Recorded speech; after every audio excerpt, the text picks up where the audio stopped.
Қағаздың салмағы азық-түліктен де көп болды. Міне ғажап. Әңгімені бастамас бұрын каналға тіркеліп алуды ұмытпаңыздар. Бір күні өте қарапайым киінген, жүдеу көрінетін әйел азық-түлік дүкеніне келді.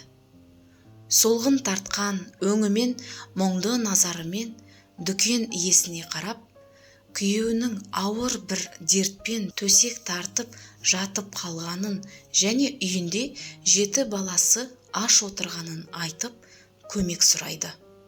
Дүкенші оған мұрнын шүйіріп, «Ей тіленші қатын, дүкенімнен шығып кет», деді. Әйел байқұс дүкеншіге тағы да жалына бастады. «Ең болмаса қарызға беріңізші, балаларымның естиярлары қарнын тойғызып, адамдардың есігіне қызметшілікке жіберемін.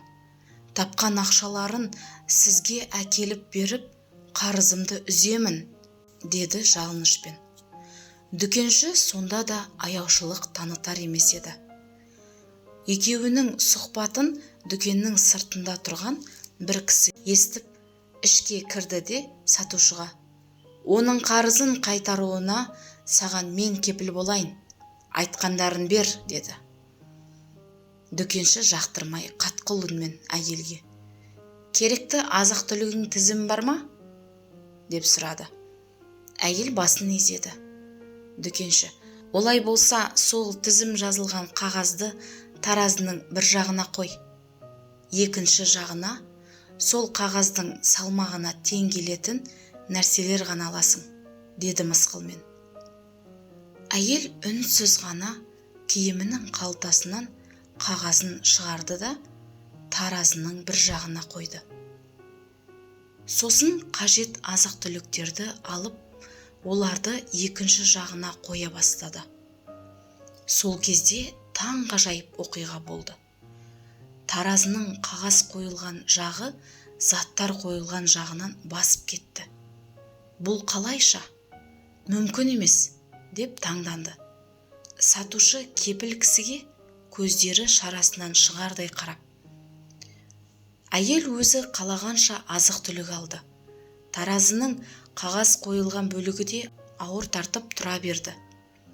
Дүкен иесінің амалы құрып, уәдесін бұза алмай, заттарды есептеп, сөмкелерге салып, әйелдің қолына ұстатты да, өзі жалма-жан қағазды қолына алды.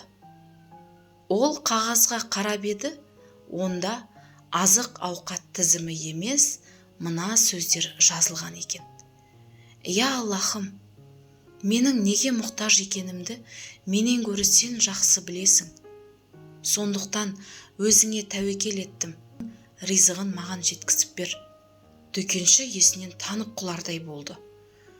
Басын ұстап, сұлқ етіп отыра қалды.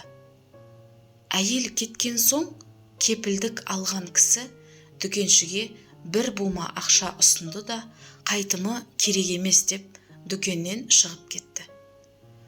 Дүкенші болған жағдайды түсінбей, таңырқап, есі ауып кетердей мелшиді де қалды. Бір қызығы, таразының азық-түлік қойылған бөлігі сынып кетіпті. Дүкенші болған оқиғаның байыбына бармаса да, Алла тағаланың құдіретіне бас иіп, аң-таң боп қала берді.